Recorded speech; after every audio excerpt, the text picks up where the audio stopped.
naza na esengo moko fati beton ndamba pambola yo osala mosolo kende liboso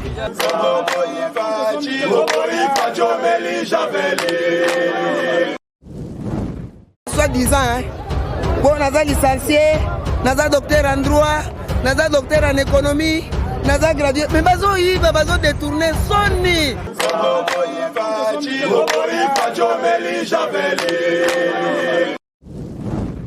makala o combien de président balekani ya bayebi yango te ye mpenza ye kolonga biso na systeme ya mboka tokomi bato ya vili lelo antuka nzambe abatela ye asala akoki kokuga na mai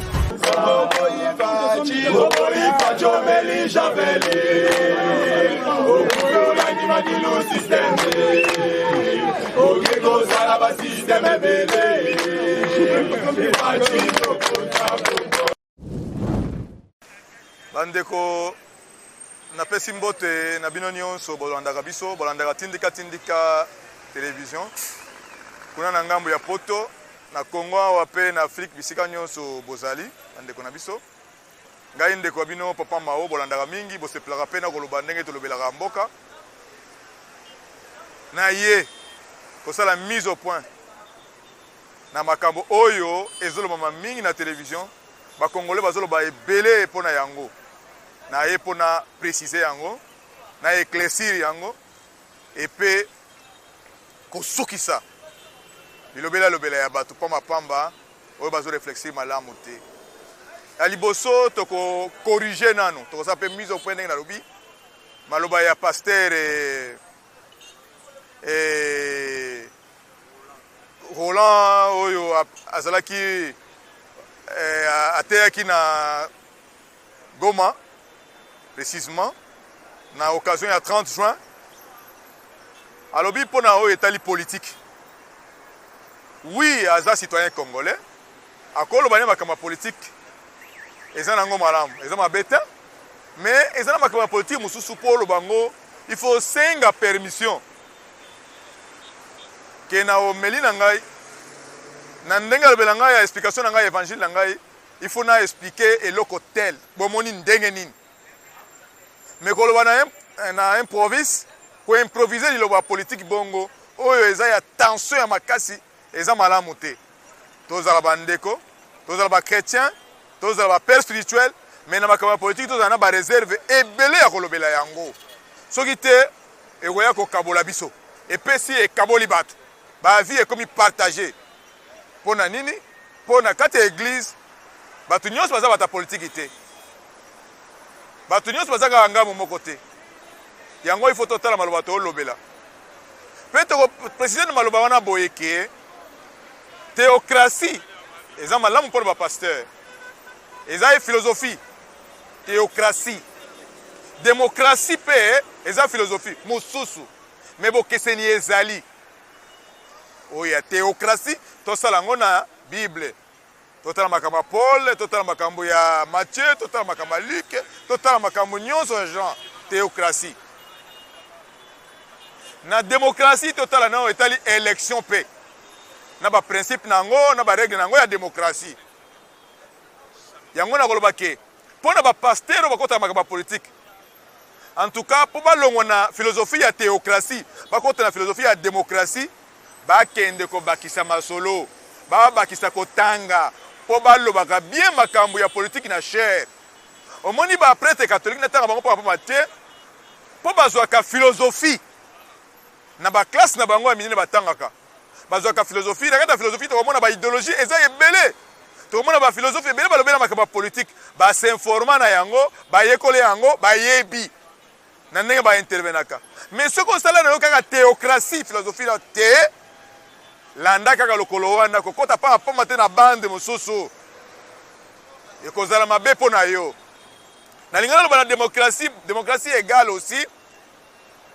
alternance ezali baélection yango esalaka alternance esalema mais sikoyo na ndenge paster alobelaki président tosalaki baélection na 2018 mandat ya premier mandat esili nanu te mais paster azoloba oh non président akosala kaka mandat mibale te paster a raisonné malamu te esengeli ke abakisa mwa ndambo ya koyekola philosophie na kata koyekola ba école ya philosophie akoyeba politique ndenge nini ezalaka na ba idéologie nango na ba différence na yango balobala kamoli ya alternance surtout ya deuxième mandat soki mutasi si premier mandat alinga kote na deuxième mandat akomi na premier tom soki mutasi si premier mandat akote na deuxième mandat asali première année deuxième année tu peux faire na parole d'un évangile na yo que non akosala kaka 2 ans mais mutasali nanu mandat moko esili kutu nanu te ata prophétie yango ezala wana ezobela prophétie ya lokuta ya liboso yango wana prédication vraiment eza miru penza te pasteur il faut alanda moke kolanda nanu philosophie ya mibale na linga loba boyeke na elobe ya pasteur aye kotala prophétie na ye azolobela soki nzambe alobelaka likambo te mais yebake nzambe mpe alobela président ya république aza mpe chrétien nzambe alobaka na nsima population balobi ke la voix du peuple c'est la voix de Dieu kotela président de la république limite te pamba akosala 2 mandats akosala ke 2 mandats premier mandat na esili nanu te même baprêtre catholique to bakomona bango poma te mikolo oyo bazodiscute makambo ya mandat te ekomi nanu na esika ya mandat te eza likambo ya président ya seni ye aza société civile akende kobongisa pour que baélection esala na modèle oyo peuple a s'exprimer librement babimisa président ya seni oyo akobongisa masolo ya élection mais pasteur akobongisa prophétie soi-disant mais eza likambo déjà bien défini dans la constitution. Le mandat du chef de l'État est déjà défini dans la constitution, mais pasteur a quoi apprendre le chef de l'État, à apprendre le peuple congolais makambo si eyebana te papa pasteur esika wana eza na église te ya makambo église makama mandat nanu ya liboso esili nanu te kolobela makama deuxième mandat te soki ezali tokomi na deuxième mandat ndenge nalobaki elingi ezala mandat liboso esili baélection esalami mandat liboso esili tokoti na ina ne wana omisa prophétie na yo olobi ke non akosala kaka 2 mandats là ça va mandat esili nanu te ya liboso non papa pasteur argumentaire na yo prédication na yo ezalaki vraiment malamu penza te yekola philosophie yekola politique po ozwa ba parole na chair o etali politique wana obetaki na côté yango ezopesa kanda na peuple congolais pona nini mandat ya président de la république eza défini na constitution mais pasteur azolobela yango population bakomi na kanda po bango nde nzambe nde asalelaka bango nde nzambe nde balobaka la voix du peuple la voix de Dieu c'est la voix de Dieu mais pasteur akomi kotia ba limite akomi kosala prophétie te tolingi bongo te po touti na boumbu leo tokoki 61 ans ya indépendance ba prophétie eleka ebele bato balinga bapase bamandat ebele pasteur olobaki te tonyokami na Congo pasteur aloba te nayebi te soki ntango wana azalaki pasteur peut-être azalaki ne mondimi ou bien adjoint ou bien molandi bapasteur mingi toyekola likambo ya nzambe na oyo etali bible yekola mpe philosophie okomona ke ekofongola yo intervention politique pasteur akoloba yango bien cette fois-ci totali lisusu makambo ya kaka yango wana ya pasteur alobi mpona bamanda référendum mosala nango nini référendum basala yango eza mpe élection nete élection ya président élection ya badéputé référendum mpe eza élection ya peuple nde adécide na référendum soki mandat eza ya 2 ans président asali biloko ya kitoko alongo biso na bowumbu to mboka ezongi biso dignité na biso ezongi biso peuple so dona besoin na ye kaka tokoloba na kaba constitution te constitution biso to votaki yango peuple congolais na référendum ya 2005 yo pe pasteur peut-être ozalaki te biso peuple to votaki constitution en 2005 na référendum kaka biso nde président kozongela biso na référendum et na kata constitution référendum ezali élection tokondima pour reconduire président ou pas et tel biso peuple et tel pasteur te ba ketia limite na mandat ya chef de l'état jamais tokolinga yango jamais tokondima bato balobela yango zala pasteur zala mondimi ndenge bato azaka kokota na makambo ya politique te pamba pamba kotia balimite te na mutu ya bolamu oyo nzambe atindi mpo na Congo oya kotia na biso limite akozala na ye mais biso nde peuple tokondima ye na référendum eza mpe élection na biso ba peuple tokomodifie constitution wana biso ba peuple mutu atia na biso limite te toboyi makambo wana ya limite mpo na président Tshisekedi Félix toboyi balimite ya mutu balimite non réfléchi mal réfléchi toboyi yango zala pasteur te makambo nzambe sala théocratie na yo kokota na démocratie te kokota na oyo te eza destin ya mutu kokota te na oyo ya eza mokano ya nzambe kokota te na oyo etali peuple congolais décision na ye moko souverain premier souverain primaire je voulais dire kokota te na souverain primaire biso moko toza ba souverain primaire biso moko peuple congolais to décider na place ya bato nyonso eza na ndenge ke pasteur akesala yango homélie akesala yango prédication ya ko rappeler président de la république mandat ya ko rappeler président de la république durée ya mandat na ye oh les de la constitution to boyi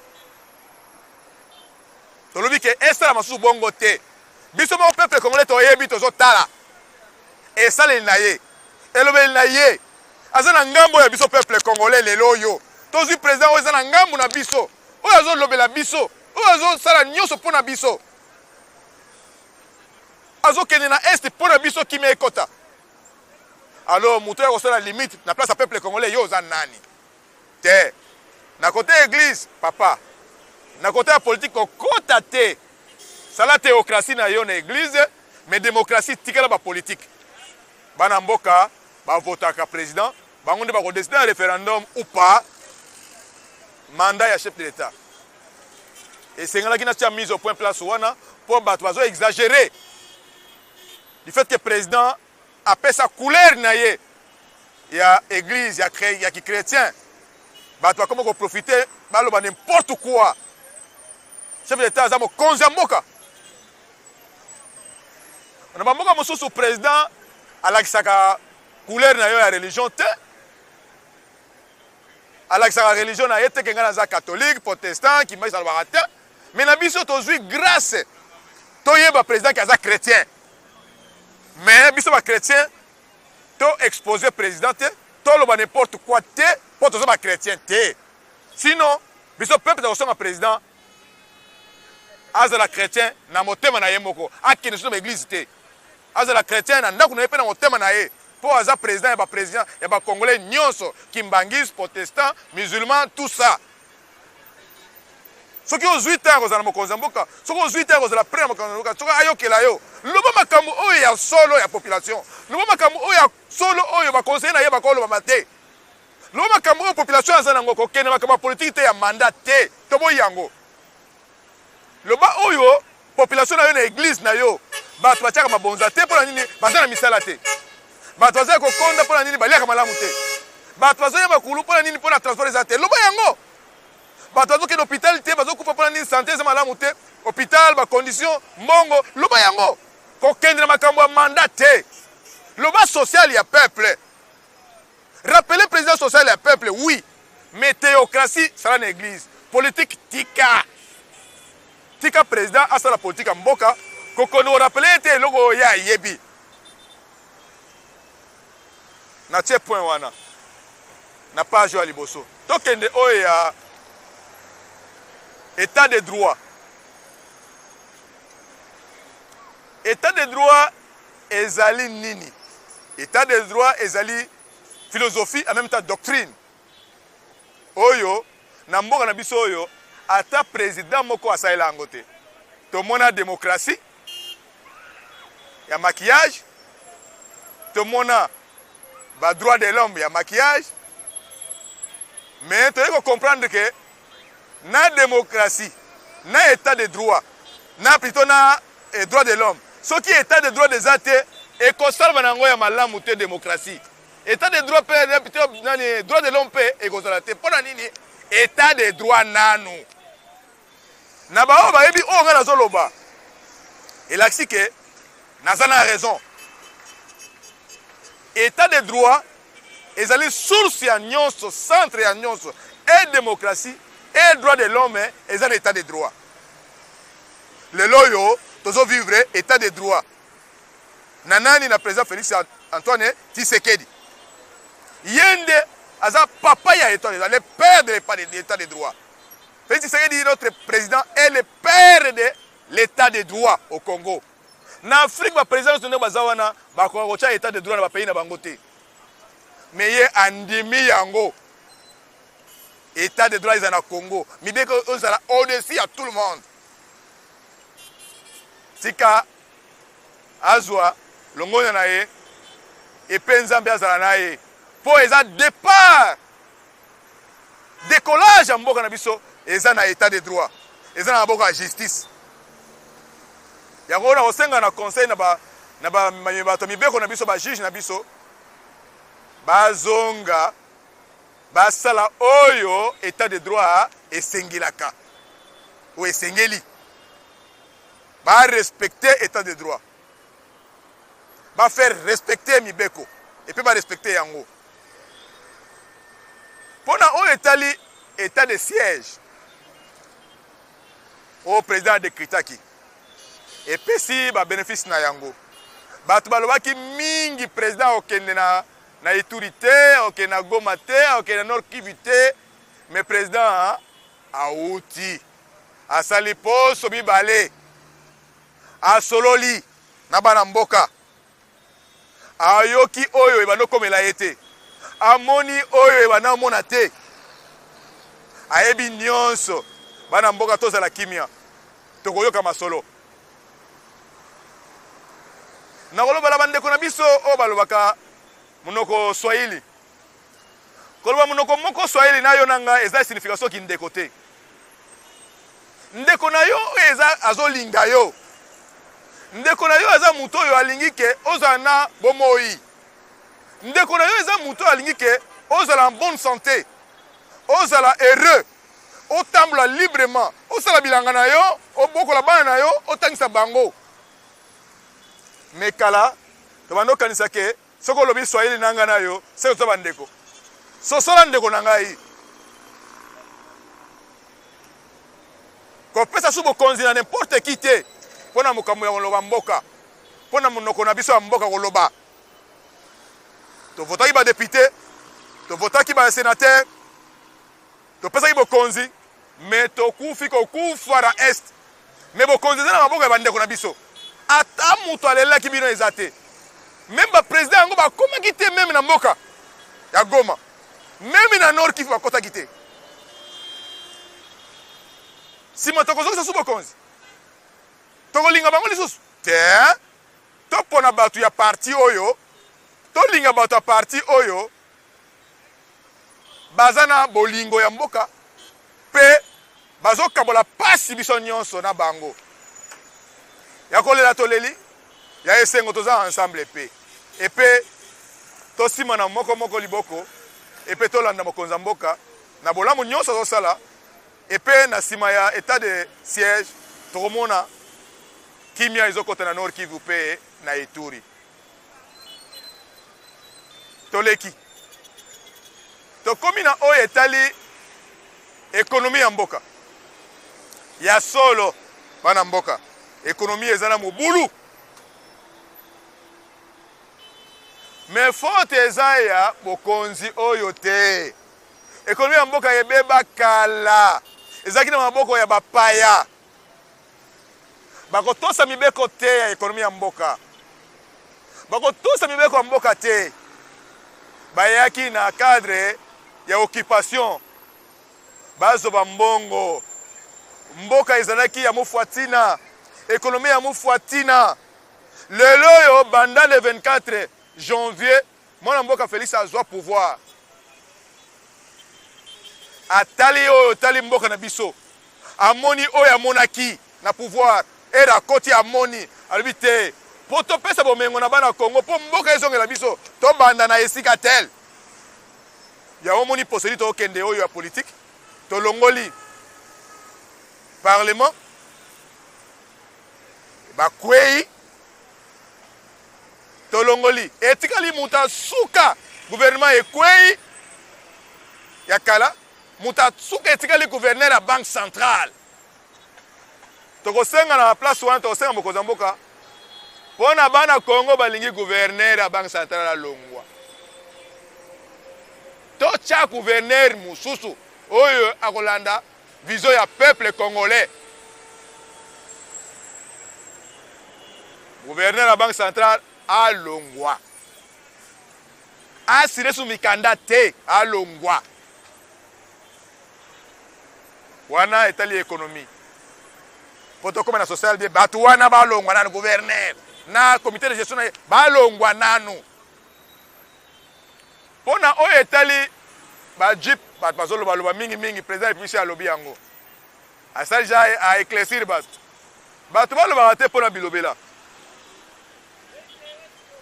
pouvoir échanger makampe échanger tokoti na pays mususu na gouvernement mususu république mususu ezali mususu vision mususu mutu mususu bizali akala tolongola toloba te pona koloba opposition eza wana te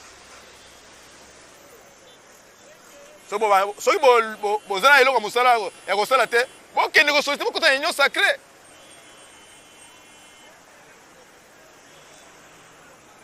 na lobby bato nyonso balingi te d'ailleurs bato nyonso bakolinga président république te bato opposition bakolinga ye te mais tolobi boye peuple congolais nde décideur peuple congolais nde ayebi esaleli ya mutu elobeli ya mutu lelo oyo oyo tomoni gratuité bana Kinshasa nga nazo comprendre bato Kinshasa te bayebi te na Congo profond na intérieur para basepeli na gratuité ya enseignement na Congo na Kinshasa boyebi te na Kinshasa bakinois bapolitiki Kinshasa bayebi te na intérieur bana po kende nga nazala moto bandundu n'est-ce pas grand bandundu avant mwana kende classe bakangi ba kosete manyoko tobe yango mibaka ya manyoko kosete de manyoko bakangi boye baketika mabonza na maître na directeur po ya keteka na Kinshasa po bana batanga classe récolte nyonso bapesa na ba moniteur na ba directeur po bana batanga lelo yo eza susu te ba récolte wana ekoma ya bango moko bateki basomi uniforme bateki bazomi lesa esengo gratuité mais na Kinshasa ba politicien Kinshasa bazomona on dirait que gratuité boyo baka botuna na Congo profond bayo bino ba effet ya gratuité Peto sepena mokonzi son excellence le ministre ya EPST abeta sous 7 na bekolo yo bazo senga mbongo ti lelo bapesa mbongo contribution des parents bazo forcer soko landeli ba enquête okomona bekolo yango bezali prochainement tokotanga bakomona bango na bekolo wana na mbongo bapesaka na ba preuve tokopesa bango totele manano wana lobby tokolobela ebele po télévision za ngonga po na lelo tosiki wana en tout cas bolanda mingi vraiment télévision na biso tindika bokomona ngai lokala bamona nga mikolo bokomona mona nga mingi tokoloba ba vérité pe to éclaircir makambo ezalaki ya mwa nungu to komisa ngo clair et pe boyobi nini yo zoleka na mboka makambo nini eleka na mboka. En tout cas pona numéro na ngai na yo ba tozolo ba mingi numéro oui. Pona kozwa ngai il faut ko composer plus 243 81 43 78 2. Nako bandela plus 243 81 43 78 2. Vraiment bokobenga soki we WhatsApp pe tozali mais kobenga c'est mieux to kosola malamu.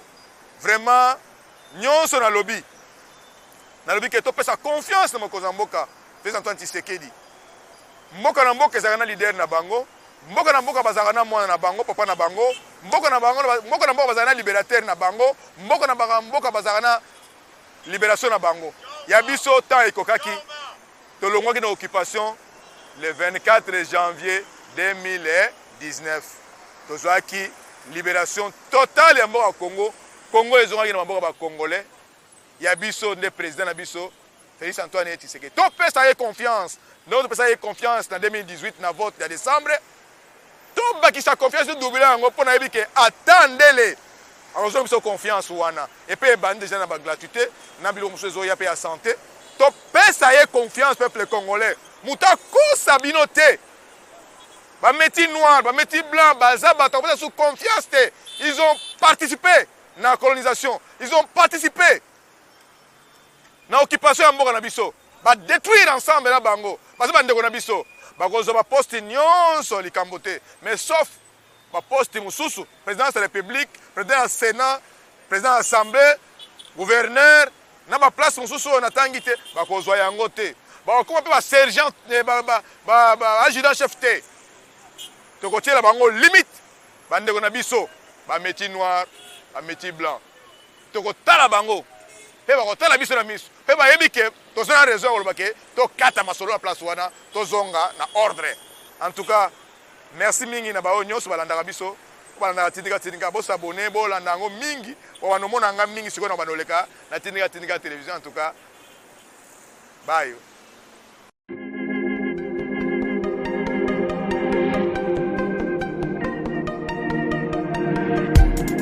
Après 25 ans d'expérience, eh oui, de 1995 jusqu'à ce jour, Eltonstar, l'unique shop congolais de Londres, la Grande-Bretagne, où il est Londres, et Zaliko ça la fierté à la communauté Nabiso, et surtout, il y a un homme d'affaires congolais sérieux dans la diaspora. Oh yes. C'est créé Eltonstar et Zalika Kamoko, le sérieux, à quel na service qui toko na ba client na ye. Avec ma produit, il y a première classe, il y a qualité supérieure. Oh, il y a ma bombe à Eden Store. Oh yes, mon climat bimbe yeba. Ma maman à Londres va confirmer. Eden Store, c'est le berceau des produits cosmétiques. Il y a solo produits originaux. Et yes, les alipes perso y a produits alimentaires, naturels et organiques. Au travers de nos produits cosmétiques, Eden Store détient le secret. Secret ya solo, où ya poso ya maman mwasi kitoko. Poso ya mwasi penza basali kolula. Poso ya mwasi mobala kotala ya lembate.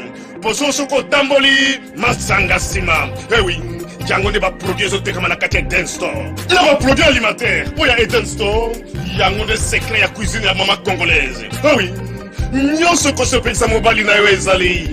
Pondu, matembele, ngai, ndole, fumbwa, ndunda, bilembwe, oyo nyonso penza, oyo kobonga pona cuisine na ezali. Oh yes.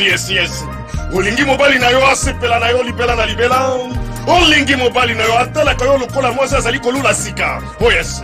Olingi mobali na sisa biloko nyonso tiela kaye na mesa. Secret zali kaka moko. Eden Store.